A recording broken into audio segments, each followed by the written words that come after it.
A'udzu billahi minasyaitonir rajim. Bismillahirrahmanirrahim. Assalamualaikum warahmatullahi wabarakatuh. Subhanallah walhamdulillah wala ilaha illallah wallahu akbar. Wala haula wala quwata illa billahil aliyil azim.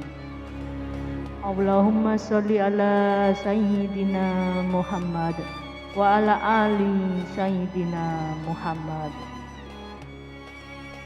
Syukur alhamdulillah kita bisa berjumpa lagi di channel ini. Harapan dan doa kami semoga sahabat semua selalu diberikan kesehatan, dilapangkan rezekinya, diampuni dosa-dosanya, dan dipanjangkan umurnya. Amin ya robbal alamin. Sahabat beriman yang dirahmati Allah Subhanahu wa Ta'ala, pada saat hari perhitungan amal pada akhirat kelak, hal yang pertama kali bakal dihisab adalah ibadah sholat. Dalam suatu hadis Rasulullah SAW pernah bersabda, sesungguhnya pertama kali dihisab dan diminta pertanggungjawaban dari segenap amalan seorang hamba di hari kiamat kelak adalah sholatnya. Bila sholatnya baik, maka beruntunglah ia. Dan bila mana sholatnya rusak, sungguh suatu kerugian menimpanya. Hadis riwayat Tirmizi. Dengan begitu, sangat penting bagi kita untuk selalu merutinkan mengerjakan sholat.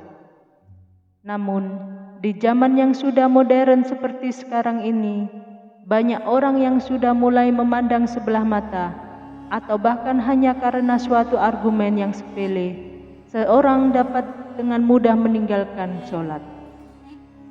Bahkan, kini banyak orang yang menganggap bahwa sholat itu hanya sebagai rutinitas ibadah semata. Ada juga seseorang yang melaksanakan sholat karena terpaksa dan lain sebagainya.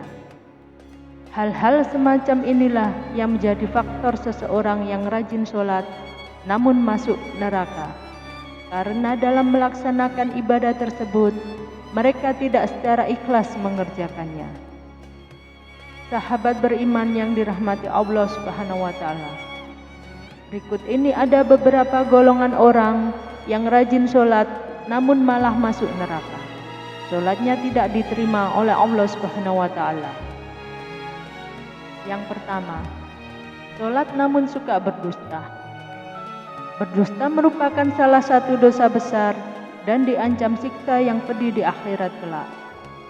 Di zaman semacam ini, kebohongan tampaknya sudah menjadi suatu kebiasaan di kalangan masyarakat. Padahal sekecil apapun suatu kebohongan akan tetap dianggap sebagai dosa besar. Meskipun ada seorang yang rajin sholat dan beribadah, namun jika lisannya suka berbohong, maka sholat dan ibadahnya akan sia-sia. Karena semata kebohongannya itu akan menghapus amal-amalnya.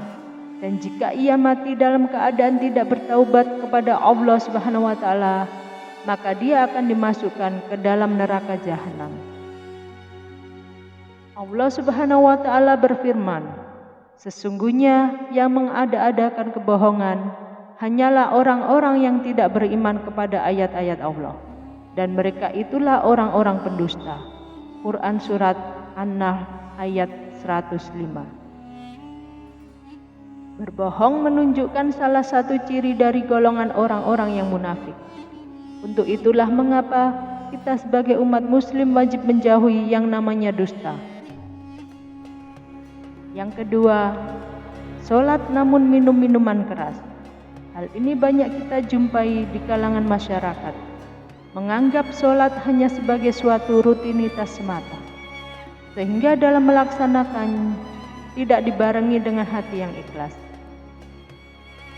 Rasulullah SAW sendiri berkata bahwa setiap minuman keras itu merupakan induk dari segala macam kejahatan. Bahkan Rasulullah SAW juga melarang setiap muslim untuk mendapati khamar atau meminumnya. Untuk itu sebagai umat muslim wajib hukumnya untuk menghindari khamar dan menjauhinya. Rasulullah SAW bersabda, barang siapa minum khamar, tentu Allah memberi minum kepadanya dari air panas di neraka kelak. Hadis riwayat Al-Bazzar. Yang ketiga, sholat namun percaya dukun, benda pusaka, dan sejenisnya. Orang yang sholat namun masih percaya dengan dukun atau tukang ramal merupakan salah satu orang yang dapat dikatakan sholat namun ia masuk neraka. Seperti yang kita ketahui, dukun merupakan orang yang mengaku bahwa dia mengetahui perkara-perkara gaib dan tersembunyi.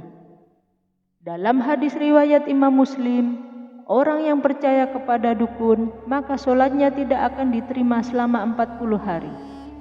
Selain itu, percaya dengan dukun termasuk dosa besar, karena hanya Allah Azza wa Jalla lah yang maha mengetahui segala sesuatu. Percaya kepada dukun disebut juga musyrik, karena dukun itu merupakan orang yang bersekutu dengan bangsa jin. Dan jika kita mempercayainya, maka kita akan terkena dosa syirik. Rasulullah SAW bersabda, barang siapa yang mendatangi tukang ramal atau dukun, kemudian ia membenarkan apa yang ia katakan itu, maka sesungguhnya ia sudah ingkar kepada apa yang sudah diturunkan kepada Nabi Muhammad SAW. Hadis riwayat Abu Dawud, At-Tirmidzi, dan Ibnu Majah. Marilah semuanya kita bertaubat. Wallahu a'lam bishawab. Demikian yang bisa saya bagikan, semoga bermanfaat untuk kita semua. Amin, amin, ya robbal alamin.